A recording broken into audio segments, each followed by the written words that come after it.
รอบครัวสีพันดอนขอแจ้งข่าวเศร้าสลดใจอันสุดซึ่งอาจจะเป็นสาเหตุแบบนี้ที่ทรัมป์ประธานาธิบดีของสหรัฐอเมริกาจึงว่าขึ้นภาษีให้กับประเทศลาวเฮาสบายดีทุกท่านทุกคนช่วงนี้ประเทศลาวเฮาก็อยู่ในช่วงการไว้ทุกข์เนาะระดับชาติซึ่งเป็นการจากไปของสหายพลเอกคำไต่ศรีพันดอนอดีตนายกรัฐมนตรีอดีตประธานประเทศของประเทศลาวเฮานะและนี่ก็คือแจ้งการจากทางการของรัฐบาลแห่งสปป.ลาวแจ้งข่าวพิเศษคณะบริหารงานศูนย์กลางพรรคคณะบริหารงานศูนย์กลางพรรคสภาแห่งชาติรัฐบาลแห่งสปป.ลาวศูนย์กลางแนวลาวสร้างชาติและครอบครัวสีพันดอนขอแจ้งข่าวเศร้าสลดใจอันสุดซึ่งมายังพี่น้องร่วมชาติพนักงานสมาชิกพรรคกำลังป้องกันชาติป้องกันความสงบในทั่วประเทศและเพื่อนมิตรที่อยู่ใกล้และไกลทราบอย่างทั่วถึงกันว่าสหายพลเอกคำไต่ศรีพันดอนอดีตประธานคณะบริหารงานศูนย์กลางพรรคอดีตประธานประเทศแห่งสปป.ลาวนักปฏิวัติอาวุโส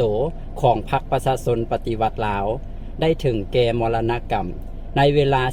10:30 นาทีของวันที่ 2 เมษายน ปี 2025 ด้วยโรคชราห่วมอายุได้102 ปี สหายพลเอกคำไต่ศรีพันดอนแม่นหนึ่งในการนำหุ่นทำอิฐของพรรคเฮาที่ได้เป็นหลักแรงและแกนนำของศูนย์กลางพรรคนำพาซี่นำการปฏิวัติชาติประชาธิปไตยในเมื่อก่อนและภารกิจปกปักรักษาและพัฒนาประเทศชาติก็คือเป็นผู้นำในการจัดตั้งปฏิบัติแนวทางเปลี่ยนแปลงใหม่รอบด้านมีหลักการของพรรคสหายแม่นนักรักชาติแม่นนักปฏิวัติและเป็นผู้นำที่ดีเด่นของพรรคของชาติเฮาตลอดชีวิตของเพิ่นได้อุทิศสติปัญญากำลังวังษาเพื่อภารกิจปฏิวัติของพรรคเฮาเพื่อเป็นการพัฒนาประเทศชาติและความอยู่ดีกินดีให้แก่ประชาชนลาวบรรดาเผ่าการจากไปโดยบ่มีวันกลับคืนมาของสหายพลเอกคำไต่ศรีพันดอนเป็นการสูญเสียอันใหญ่หลวงที่สุดสำหรับพรรครัฐและประชาชนลาวบรรดาเผ่าในเวลาแห่งความโศกเศร้าเสียใจและความอาลัยอาวรณ์อย่างสุดซึ่งนี้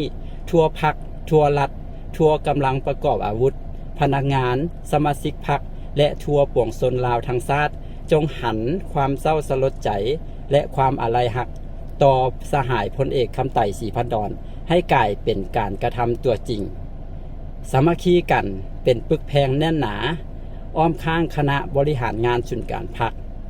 เสริมขยายมูลเสื้ออันสง่าองอาจของชาติและของพรรคเด็ดเดียวเหนียวแน่นพันขยายแนวทางเปลี่ยนแปลงใหม่ของพรรคสู่ลวงลึกสืบต่อบูรณะระบอบประชาธิปไตยประชาชนก้าวขึ้นตามจุดหมายสังคมนิยมเพื่อแสดงความรู้บุญคุณอันลึกซึ้งและความอาลัยหักอย่างสุดซึ้งถึงสหายพลเอกคำไต่ศรีพันดอนคณะบริหารงานศูนย์กลางพรรคสภาแห่งชาติรัฐบาลแห่งสปป.ลาวและศูนย์กลางแนวลาวสร้างชาติตกลงไว้ทุกระดับชาติเป็นเวลา5 วันโดยเริ่มตั้งแต่วันที่3 หาวันที่ 7 เมษายน ปี 2025 ที่หอประชุมแห่งชาติทั้งหมดนี้ก็เป็นการแจ้งข่าวพิเศษของคณะบริหารงานศูนย์กลางพรรค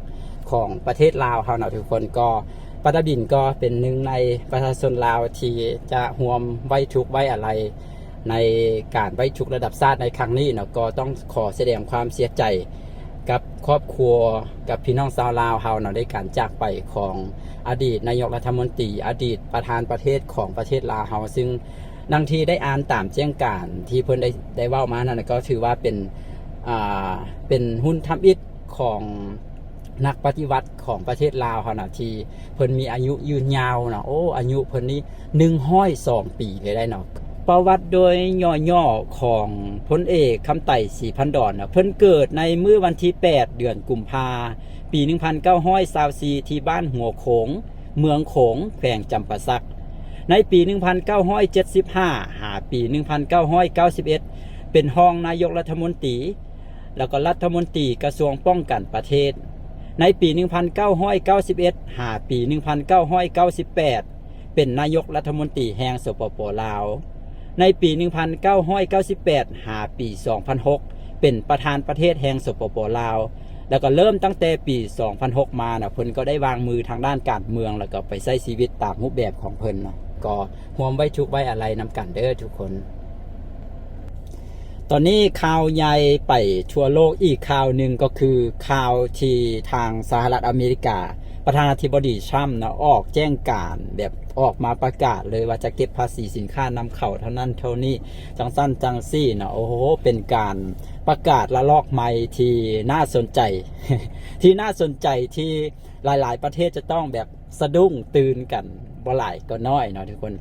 สำนักงานข่าวอันนี้ประดิษฐ์อ่านจากหนังสือพิมพ์พัฒนาลาวเด้อนะทุกคนหนังสือพิมพ์พัฒนาลาวที่เพิ่นได้ลงข่าวเมื่อตอนเช้านี้ประมาณช่วงสวยๆมาแล้วแหละเนาะสำนักข่าวต่างประเทศรายงานจากนครหลวงวอชิงตันของสหรัฐอเมริกาในเมื่อวันที่ 2 เมษายน ปี 2025 ตามเวลาท้องถิ่นว่าทานโดนัลด์ทรัมป์ประธานาธิบดีของสหรัฐอเมริกาได้ประกาศมาตรการเก็บภาษีสินค้านำเข้าขั้นต่ำ 10% เนาะต่ำสุดก็คือ 10% สูงสุด 49% 49% สูงสุดเนาะจากหลายประเทศทั่วโลกจะเริ่มมีผลบังคับใช้ในเมื่อวันที่ 5 เมษายน ปี 2025 นี่เนาะก็คือแบบอีกมือ2มือนี้เลยและสำหรับประเทศที่สหรัฐอเมริกาจะเก็บภาษีหรือมีมาตรการทางการค้าแบบบ่เป็นธรรมจะถูกเก็บภาษีตอบโต้ที่สูงขึ้นถึงจะมีผลบังคับถึงจะมีผลในวันที่ 9 เมษายน ปี 2025 นี้โดยทานโดนัลด์ทรัมป์กล่าวว่าจะเริ่มต้นยุคทองคำให้อเมริกาฮอดเวลาแล้วที่สหรัฐอเมริกาจะต้องเจริญรุ่งเรืองโดยจะเริ่มเก็บภาษีนำเข้าลดจากต่างประเทศทั้งหมด 25% จะเริ่มต้นตั้งแต่มือนี้เป็นต้นไปคือ 2 เมษายน ปี 2025 ที่ผ่านมาและในมื้อวันที่วันที่ 5 เมษายน จะเริ่มต้นเก็บภาษีสินค้านำเข้าจากต่างประเทศทั้งหมด 10% และในวันที่ 9 เมษายน จะเริ่มต้นเก็บภาษีสินค้านำเข้าแต่ละประเภทที่สูงขึ้นตามที่ได้ประกาศไว้เนาะแล้วก็ฮู้บ่ว่าประเทศลาวเขาน่ะอยู่อันดับที่2ที่ถูกรัฐบาลของสหรัฐอเมริกาหรือว่าทรัมป์เก็บภาษีสูงที่สุดเป็นอันดับ2ของโลกเลย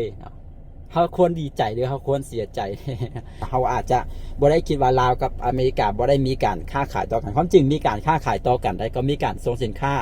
อย่างต่างๆนานาเนาะสหรัฐก็เอาสินค้ามาขายให้กับลาวเขาก็มีหลายอย่างเนาะสิ่งของอย่างหลายๆอย่างที่เขาใช้อยู่ทุกมื้อนี้บางทีเขาก็บ่ได้ฮู้ว่าเป็นของมาจากสหรัฐอเมริกาก็มีได้เนาะอย่างเช่นโทรศัพท์ Apple เนาะApple เนาะก็เป็นของสหรัฐอเมริกาแล้วสิเนาะแล้วก็มีสินค้าหลายๆอย่างบ่ว่าจะเป็นเสื้อผ้าเป็นอย่างก็มีได้เนาะเฮาส่งไปขายให้อเมริกาก็มีหลายอย่างเช่นเดียวกันเนาะสำหรับรายชื่อประเทศที่ถูกเก็บภาษีนำเข้าสินค้าสูงเป็นอันดับต้นๆของโลกเลยเนาะอันดับ1ตามที่ประเด็นอ่านข่าวเนาะของหนังสือพิมพ์พัฒนาลาวด้วยเนาะอันดับ1คือประเทศกัมพูชาเนาะประเทศเพื่อนบ้านเฮานี่เองเนาะเก็บภาษีนำเข้า 49% จากสินค้าทั้งหมดที่กัมพูชาจะส่งไปขายให้กับสหรัฐอเมริกาเก็บไปเลยภาษี 49% ลาวเฮาอยู่อันดับที่2 48% เนาะสินค้าลาวเฮาทุกประเภทที่จะส่งไปขายให้อเมริกาเก็บภาษี 48% อันดับที่3เนาะมาดากัสการ์คือประเทศอย่างอันนี้ประเด็นบ่ฮู้ขออภัยนะ 47% เวียดนาม 46% ศรีลังกา 44% เมียนมาพม่าอะไรเนาะ 44% เท่ากับศรีลังกาบังกลาเทศ 37% แซกบี้คือประเทศอย่างแซกบี้39% ไทย 35% จีน 34% จีนเก็บน้อยกว่าลาวเก็บน้อยกว่าไทยเนาะไทยกับอเมริกานี่ความจริงเขาจะเป็นจะว่าอะไรเป็นพันธมิตรกันก็ว่าได้เนาะเพราะว่าประเทศไทยมันก็จะเอียงไปทางอเมริกาสลายกว่าเนาะแต่ว่าเพิ่นก็เก็บภาษีสูงกว่าจีนอีกเนาะถ้าความจริงประเทศจีนน่าจะเป็นประเทศเริ่มต้นที่รัฐบาลโดนัลด์ทรัมป์ตั้งแต่สมัยที่แล้วที่เพิ่นแบบก่อกำแพงภาษีใส่สินค้าจีนนะเริ่มมาจากประเทศจีนเนาะแต่ว่ามาสุดนี้เก็บน้อยกว่าหลายๆประเทศในอาเซียนเฮาเนาะสวิตเซอร์แลนด์ 31% อินเดีย 26% เ เกาหลีใต้เนาะ25%ญี่ปุ่น24%เนาะสหภาพยุโรป20%แล้วก็อังกฤษ10%เป็นอย่างจริงว่าสหภาพยุโรปกับอังกฤษเนาะหลายคนอาจจะว่าประเทศอังกฤษก็อยู่ในสหภาพยุโรปความจริงอังกฤษออกจากสหภาพยุโรปออกมาแล้วเนาะก็เลยว่าอังกฤษนี่เก็บน้อยกว่าสหภาพยุโรปครึ่งนึงพุ่นน่ะสหภาพยุโรป20%เนาะอังกฤษเก็บแต่10%เนาะนี่คือเป็นข่าวใหญ่อีกข่าวนึงทางไปทั่วโลกแหละเนาะที่มาจากสหรัฐอเมริกาซึ่งทรัมป์เพิ่นก็เฮ็ดแท้ทำจริงได้เนาะหลายๆเรื่องแต่ว่าในเมื่อประเทศเฮาแถวๆนี้นะเฉพาะประเทศลาวเฮาเนาะมีกำลังไปต่อรองกับเพิ่นหันน้อยหลายเนาะก็คงจะเฮ็ดหยังบ่ได้เนาะแต่ว่าส่วนประเทศที่เขาเจ้าแบบมีกำลังการซื้อที่เขาเจ้านำค่าสินค้าจากอเมริกาหลายๆอย่างเช่นนะเขาเจ้าก็อาจจะมีการเก็บภาษีโต้กับของรัฐบาลทรัมป์เนาะจังได๋สินะแต่คือประเทศจีนจังซี่นะความจริงตอนที่ทรัมป์หาเสียงอันนี้ประเด็นก็เว้าแบบอาจจะมีทิศมีผิดมีถูกเนาะความจริงตอนที่ช่วงทรัมป์หาเสียงนี่ประเด็นเห็นข่าวตลอดเรื่องที่ว่าจะต้องตั้งภาษีให้กับจีนจังซั่นจังซี่เนาะแต่พอสุดท้ายมารู้สึกว่าจะอ่อนน้อมใส่กันได้ทั้งจีนกับสหรัฐนะสังเกตเลยว่าเก็บภาษีจากจีนน้อยกว่าเฮาเนาะน้อยกว่าหลายๆประเทศแถวนี้อีกอันนี้เราก็บ่ฮู้เนาะมันก็มีการเปลี่ยนแปลงไปนั่นแหละเนาะก็ต้องหาผลประโยชน์เข้ากับประเทศของเพิ่นก็บ่ว่ากันเนาะก็ถือว่าเพิ่นเป็นรัฐบาลที่อเมริกา first นะก็คืออเมริกาต้องมาก่อนนะอีหยังก็แล้วแต่อเมริกาต้องมาก่อนความจริงประเทศอเมริกาหลายคนฮู้เนาะจะเริ่มรุ่งเรืองอยู่แล้วแต่เพิ่นบอกว่ายุคนี้กำลังจะเข้าสู่ยุคทองคำที่สหรัฐอเมริกาจะเจริญรุ่งเรืองก็ต้องรอติดตามเบิ่งติดตามกันต่อไปนะทุกคนสำหรับเกิดมาสงครามการค้าเนาะที่ทางสหรัฐอเมริกาจะสาดสงครามสาดภาษีใส่ประเทศใดเป็นจังใดมีการเปลี่ยนแปลงใดก็ลองติดตามกันเนาะบัดนี้เราลองมาเบิ่งว่าอาจจะเป็นสาเหตุแบบนี้ที่ทรัมป์ประธานาธิบดีของสหรัฐอเมริกาจึงว่าขึ้นภาษีให้กับประเทศลาวเฮา2 เดือนต้นปี2025 2 เดือนผ่านมานี่ลาวเฮาได้ดุลการค้าจากอเมริกาประมาณ1 เท่าเนาะทุกคนซึ่ง2 เดือนต้นปี2025นี่ลาวเฮานำเข้าสินค้าจากอเมริกาในมูลค่า$30 ล้านสหรัฐแล้ววันนี้มูลค่าที่เฮาส่งสินค้าไปให้อเมริกาหั่น$48 ล้านสหรัฐเนาะก็คือเฮาได้ดุลการค้าอยู่ประมาณ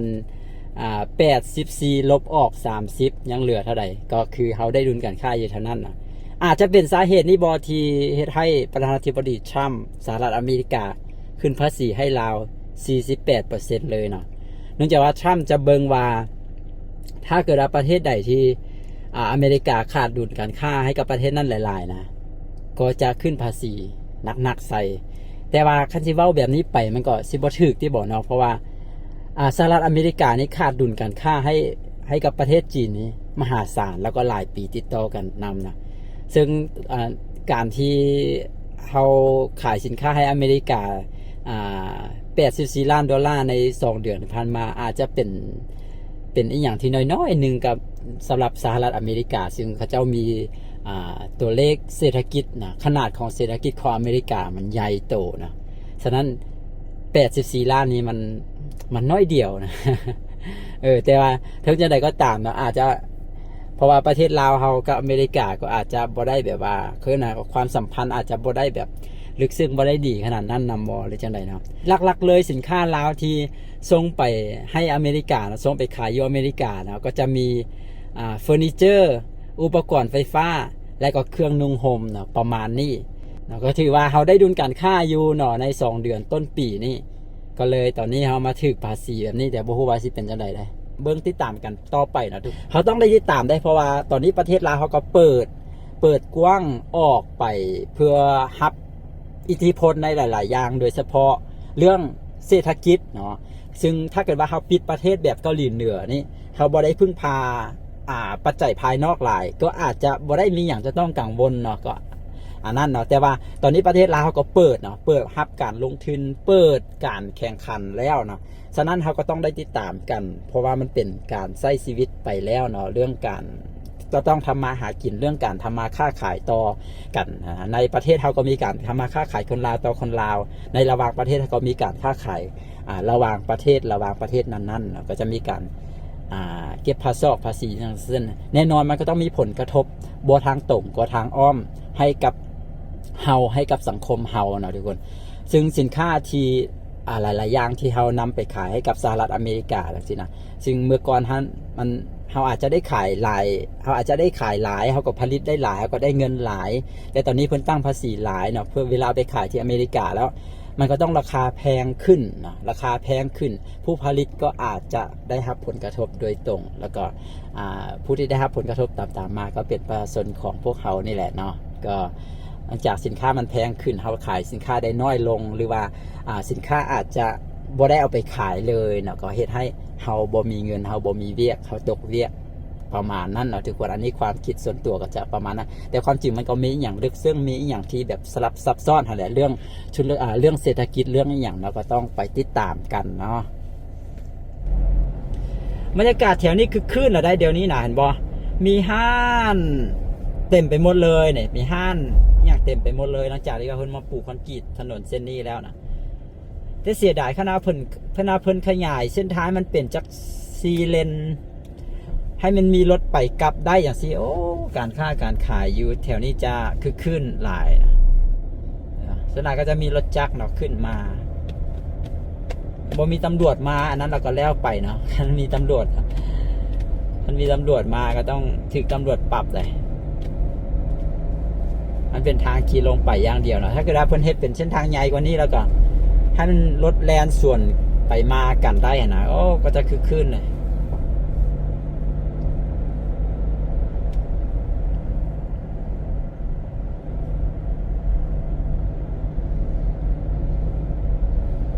บรรยากาศแคมป์ของในช่วงแรงๆตอนนี้เห็นมีข่าวของอย่างเกาะวิทยุวัยหนุ่มก็ได้เห็นข้าเจ้าโพสต์ตรงข่าวว่า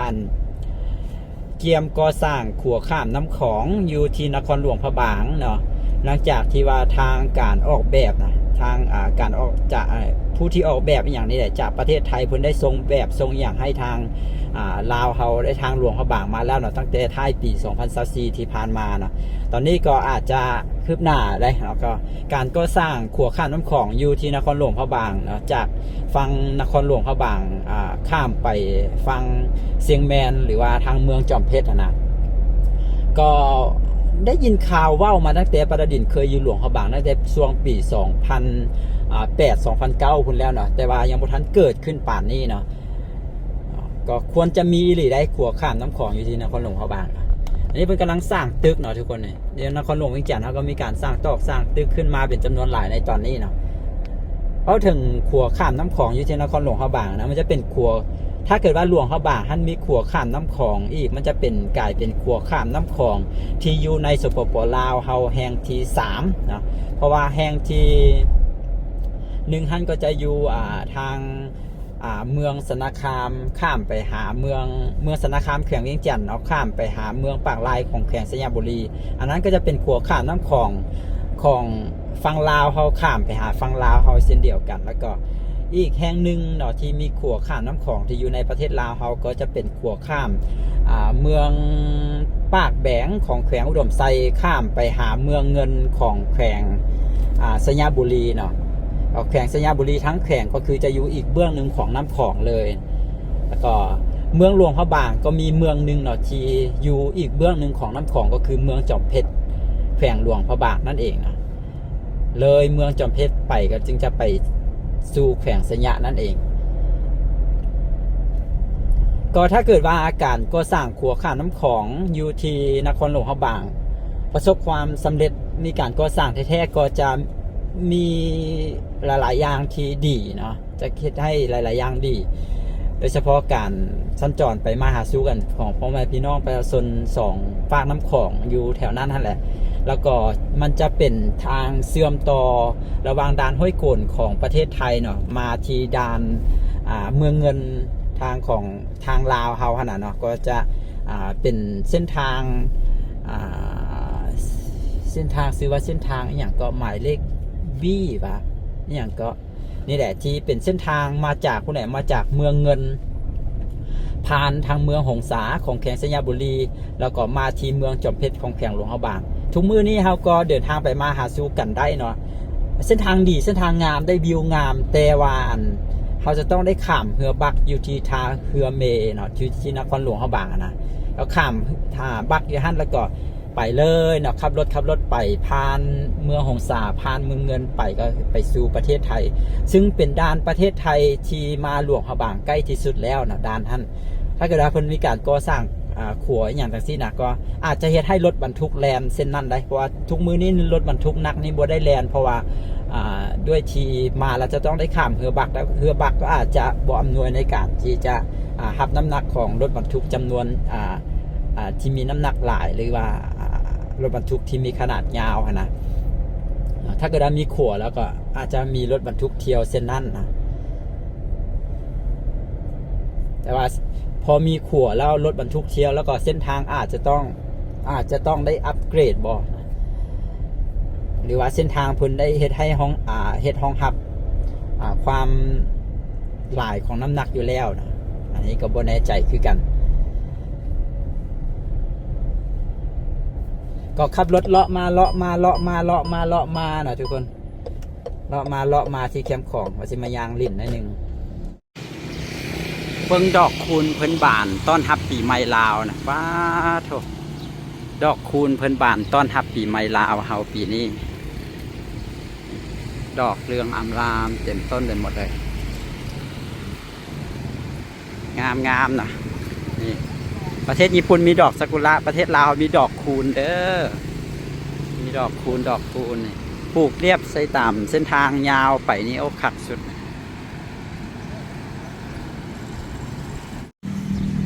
ทุกคนอยู่ในนี่ค่ะเจ้าน่าจะมีการเฮ็ดเป็นอีหยังต่างๆนี่แหละที่น่าจะเปิดให้ทุกคนได้เข้าไปเที่ยวหรือว่าเป็นร้านอาหารหรือเป็นอย่างไรเห็นบ่จะมีเฟืองเขาจะเอาเฟืองไปเฮ็ดลักษณะแบบนั้นเดี๋ยวซูมให้เบิ่งอยู่ในนี่วันนี้จะว่าเพิ่นเฮ็ดอย่างอยู่ในนี่ได้เดี๋ยวต้องถามเบิ่งหลังจากที่เพิ่นเปิดเขาเดินที่ดาเขาเจ้าสร้างตึกตัวสร้างตึกมันอยู่ที่ว่ะแต่ว่าอันนี้มันเพิ่นเฮ็ดอย่าง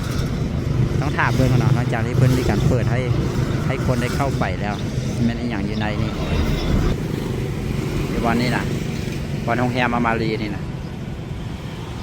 วันนี้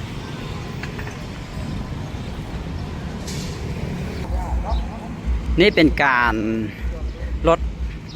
ธงลงมาเคิงเสาเนาะเพื่อเป็นการไหว้อะไรแด่